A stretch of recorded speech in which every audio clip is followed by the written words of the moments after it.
Hello viewers, हम तैयारी कर रहे हैं कक्षा 9वीं हिंदी रेमेडियल बुक की और विद्यार्थी अभ्यास पुस्तिका है आपकी रेमेडियल बुक की। और आज हम इसमें पेज नंबर 34 और 35 पे जो एक वाक्य वाले उत्तर लिखिए और सत्य असत्य करेंगे। तो शुरू करते हैं। और इसके साथ ही 9वीं हिंदी की संपूर्ण तैयारी चैनल पर हो रही है, अर्धवार्षिक और वार्षिक परीक्षा की भी। तो पहला इसमें प्रश्न है, एक वाक्य में उत्तर लिखिए। इसका पहला है, पराकाष्ठा शब्द का क्या अर्थ है। तो हमें एक वाक्य में उत्तर लिखना है और पराकाष्ठा शब्द का क्या अर्थ है। तो इसका उत्तर होगा, पराकाष्ठा शब्द का अर्थ अंतिम सीमा है, अंतिम सीमा है। ठीक है, तो इस प्रकार से मैं पूरा वाक्य बनाकर लिखना है हर प्रश्न के उत्तर में। इसके बाद है, श्यामाचरण दुबे ने किस विश्वविद्यालय से पीएचडी की उपाधि प्राप्त की। तो इसका उत्तर भी पूरा ही आपको लिखना पड़ेगा। श्यामाचरण दुबे ने नागपुर विश्वविद्यालय से पीएचडी की उपाधि प्राप्त की। इसका उत्तर होगा, श्यामाचरण दुबे ने नागपुर विश्वविद्यालय से पीएचडी की उपाधि प्राप्त की।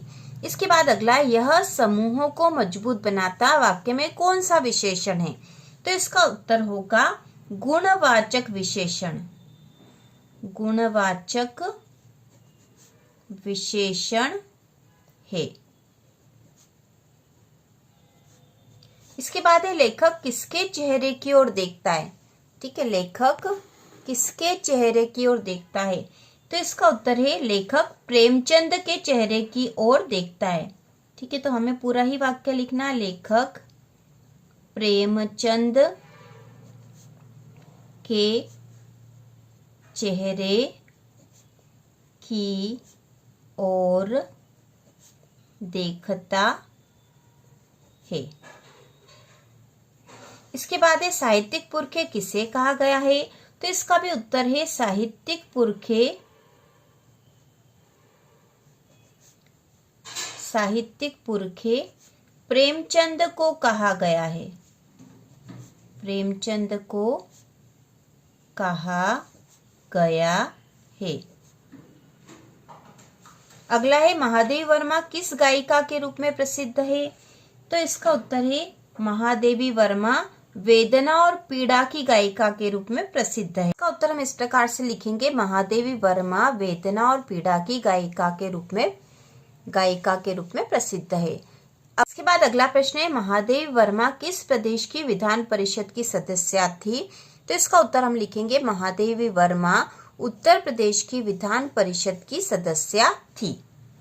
अगला है, हिंदी का उपन्यास सम्राट किसे कहा जाता है। तो इसका उत्तर है, हिंदी का उपन्यास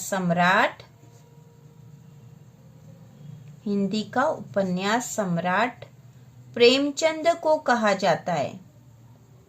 प्रेमचंद को कहा जाता है। इसके साथ ही आपको यह भी पता होना चाहिए कि कहानी सम्राट भी प्रेमचंद को ही कहा जाता है। इसके बाद है, अमृत राय द्वारा लिखित प्रेमचंद की जीवनी का नाम क्या है। तो यह हमसे नाम पूछा है, तो हम लिख देंगे, कलम का सिपाही। कलम का सिपाही यह नाम है। इसके बाद है, संस्मरण किसे कहते हैं। इसका उत्तर है, स्मरण के आधार पर लिखी गई रचना को संस्मरण कहते हैं। स्मरण मतलब याद के आधार पर लिखी गई रचना को संस्मरण कहते हैं। अगला है, आलोचना में किसके गुण दोषों की परख की जाती है। तो इसका उत्तर है, आलोचना में लेखक की रचना के गुण दोषों की परख की जाती है। आलोचना में लेखक की रचना के गुण दोषों की परख की जाती है। अगला है, किसी विशेष स्थल की यात्रा का सजीव वर्णन किस विधा में किया जाता है।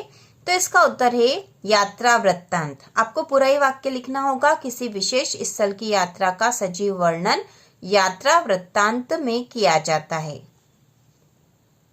इसके बाद अगला प्रश्न है, हिंदी गद्य साहित्य का इतिहास कब से प्रारंभ हुआ है।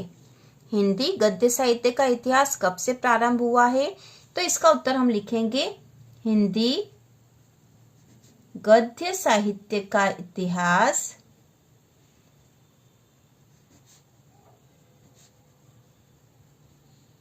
हिंदी गद्य साहित्य का इतिहास भारतेंदु युग से प्रारंभ भारतेंदु युग से प्रारंभ हुआ है।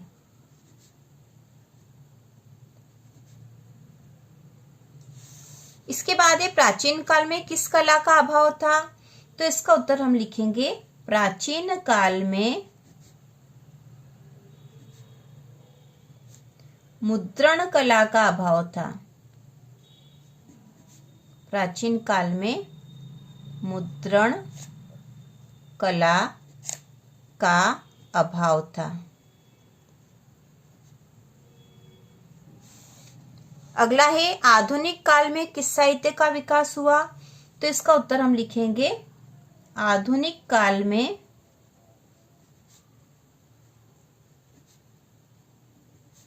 गद्य साहित्य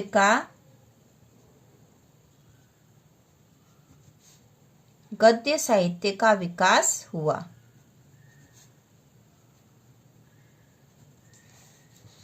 इसके बाद है गद्य साहित्य के अनेक रूप क्या कहलाए? तो इसका उत्तर होगा गद्य साहित्य के अनेक रूप गद्य की विधाएं कहलाए। गद्य की विधाएं कहलाए। ठीक है, गद्य की विधाएं कहलाए क्योंकि गद्य की विधाएं होती है नाटक, कहानी, एकांकी, निबंध, आलोचना, ये सारी गद्य की विधाएं होती है। तो गद्य साहित्य के जो अनेक रूप हैं वे गद्य की विधाएं कहलाए हैं। इसके बाद हम करेंगे अगला जो प्रश्न है वह सत्य असत्य लिखिए हैं। तो इसमें पहला है जूरी बैलों को देखकर गदगद हो गया। तो ये कथन सत्य है क्योंकि जूरी जो है अपने को बैलों को देखकर गदगद हो गया, मतलब बहुत प्रसन्न हो गया था। इसके बाद है लड़की की माँ मर चुकी थी। तो यह भी सत्य है। तीसरा है गया जूरी का मामा था। तो यह असत्य क्योंकि गया जो है वह जूरी का साला था। अगला है सद्गुणों का इतना अनादर कहीं नहीं देखा। तो यह कथन भी सत्य है। यह पांचवा है डांडे तिब्बत की सबसे खतरे की जगह है। तो यह कथन सत्य है। इसके बाद है 6 नंबर पे मंगोलों का मुंह लाल होता है। तो यह कथन सत्य है। यह लासा की ओर पाठ से है। अगला है सुमति घोड़े पर सवार होकर गए। तो यह कथन भी सत्य है। अगला है तिब्बती जमीन छोटे बड़े जागीरदारों में बटी है। तो यह कथन भी सत्य है। अगला है तिब्बत में जाति पाति छुआछूत और पर्दा प्रथा थी। तो यह असत्य क्योंकि वहां पर ऐसा नहीं था। 10वें नंबर पे श्यामाचरण दुबे का जन्म उत्तर प्रदेश के बनारस में हुआ था। तो यह कथन असत्य है। इसके बाद है गांधी जी के अनुसार हमें अपनी बुनियाद पर कायम रहना चाहिए। तो यह भी सत्य है। अगला है हम अनुकरण की संस्कृति को प्रतिष्ठा पाने के लिए अपना रहे हैं। तो यह कथन सत्य है। इसके बाद 13 नंबर पे पक्षियों की मधुर आवाज से आम आदमी रोमांचित नहीं होता। तो यह कथन असत्य है। इसके बाद है जाबिर हुसैन का जन्म बिहार में हुआ था। तो यह कथन सत्य है। इसके बाद अगला है लॉरेंस को कबूतर से प्रेम था। तो यह कथन असत्य है। अगला है वृंदावन की नदी का सांवला पानी नंद जी की याद दिलाता है। तो यह कथन सत्य है। इसके बाद है सालिम अली की उम्र को शती तक पहुंचने में थोड़े ही दिन बचे थे। तो यह कथन भी सत्य है। और अगला है हुजूम का अर्थ जनसमूह है। तो यह कथन भी सत्य है। तो इस प्रकार हमने आपके विद्यार्थी अभ्यास पुस्तिका जो कि रेमेडियल बुक है इसका पेज नंबर 34 और 35 के सारे प्रश्न कर लिए हैं। इसके बाद के प्रश्नों को भी हम अगले वीडियो में करेंगे। तो इसी प्रकार के और वीडियो देखने के लिए, कक्षा 9वीं की संपूर्ण तैयारी के लिए चैनल को सब्सक्राइब कीजिए।